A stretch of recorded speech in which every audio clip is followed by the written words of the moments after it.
Alrighty, audio folks, welcome back to the channel. MrAyrit here. Today we're looking at the Fiio K7. Is it a K7 Pro? I think it's just a K7. So we're going to dig into this little device here. It's a pretty nice little all-in-one DAC amp. And so we'll go over, tour the system. What does it come with? And of course, we'll talk about sound. And we'll talk about a couple of comparisons too that maybe come in at a little bit cheaper price point. Okay, so what's in the box? Well, you've got your power cable.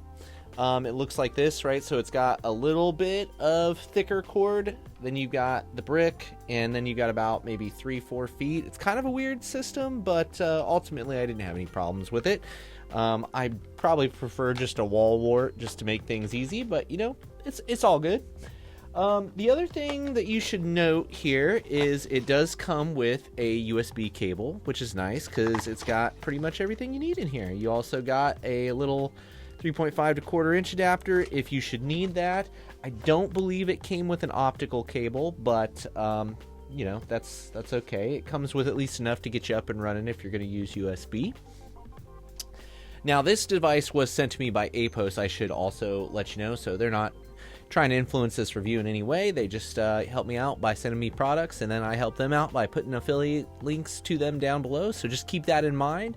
That's one of the great ways that you can help out this channel is, of course, like the video if you find it helpful, subscribe so you get future videos, and then also if you decide to buy one of these products, use that affiliate link and I'll get a little bit of a kickback. So that's always very much appreciated if you do decide to make a purchase based on a video here.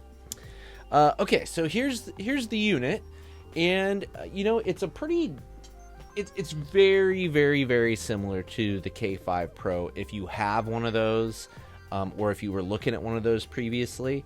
So it's about the same size. I've got the DX1, the topping DX1 right here next to it. I've done a review for this guy. I think it's a great little value DAC amp, but you can see it's a much, much smaller footprint. And then another one that I've got here is the Hifi Uno, which again is much, much, much smaller.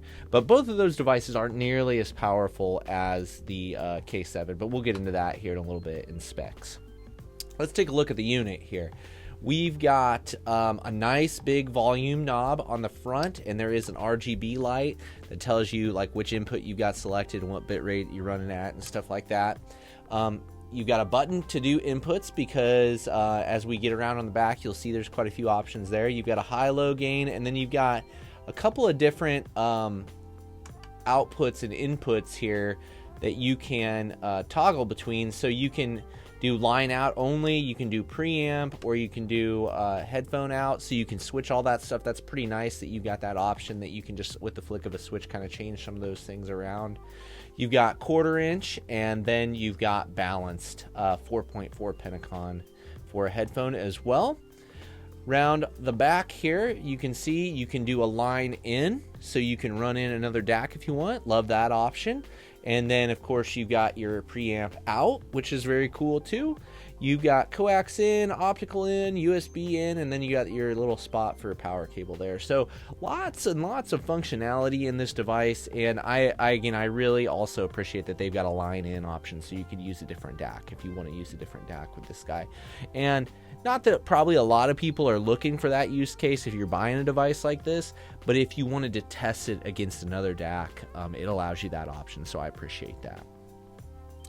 So very, very functional as far as inputs, outputs, all that stuff. I really have been enjoying using it in that regard, and I do think it makes it a pretty appealing choice because it can do all those things.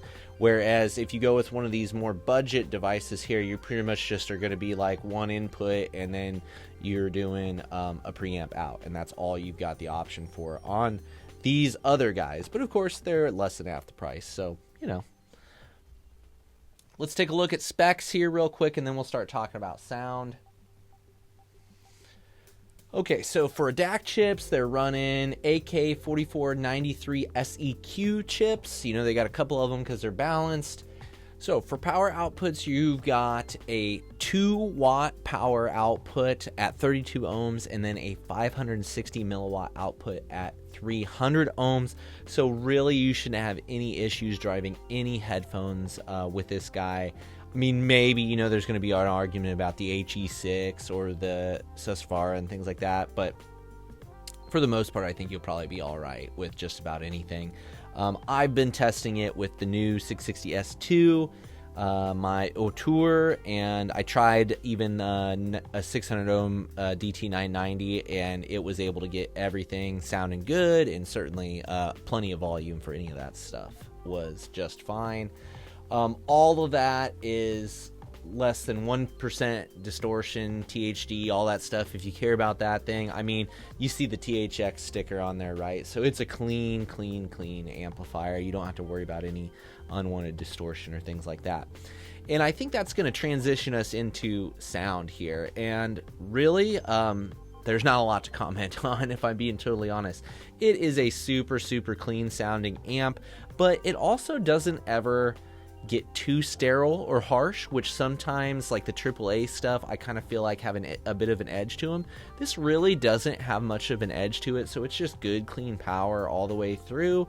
Now, you're not getting any coloration like you would with tubes and things like that, which is, you know, something that I'm really enjoying at this point in time, especially with some of those headphones that I mentioned here.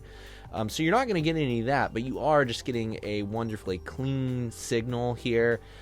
When I was going back and forth between the Uno and the DX1 to this guy, I thought that both of those were not quite as clean as the K7 here, and I didn't think they were like as linear either. Now, I do think the Uno is a really great musical sounding little DAC amp. I would probably take it over the DX1 just for sound quality, but the DX1 is a beautifully built, very nicely made little DAC amp too, so it leans a little bit cleaner than the Uno, but then I do think it has a little bit more bass emphasis on the DX1 than on the K7. The K7 I just feel like is just dead linear all the way throughout, and I feel like it does have a little more resolution than these other two devices do.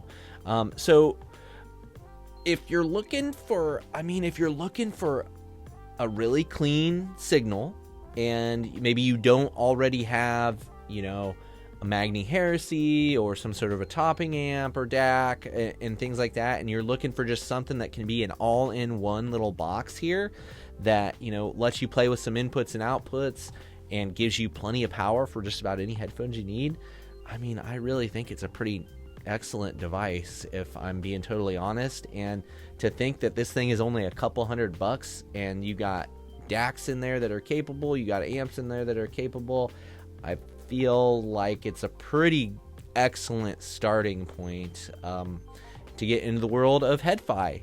And I mean, certainly I recommend both the Uno and the DX1 if you're looking for the absolute budget options for getting into this with a little desktop DAC amp. But if you can stretch that budget just a little bit, I think I would probably just go for the K7, just because then you know you've got plenty of power and you're getting that truly linear signals. I'd say that it'll get you further in head-fi, like before you'd want to start upgrading. And really, you know, from this, you don't need to get any of the THX stuff.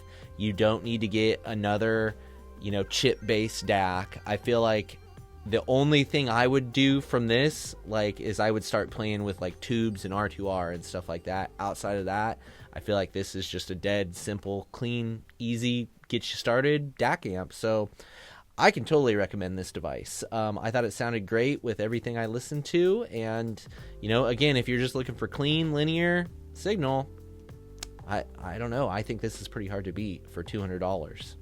Again, I'm just really impressed lately with all these great DAC amps that are coming out at very, very affordable pricing. So, you know, I'm going to go ahead and link down below to this guy if you want to buy it, but then I'll also link to reviews of the Uno and the DX1, and, of course, you know, consider liking and subscribing and sticking around. I'll have plenty more audio videos coming your way in the near future. As always, I appreciate your time. Hopefully I'll see you in the next one.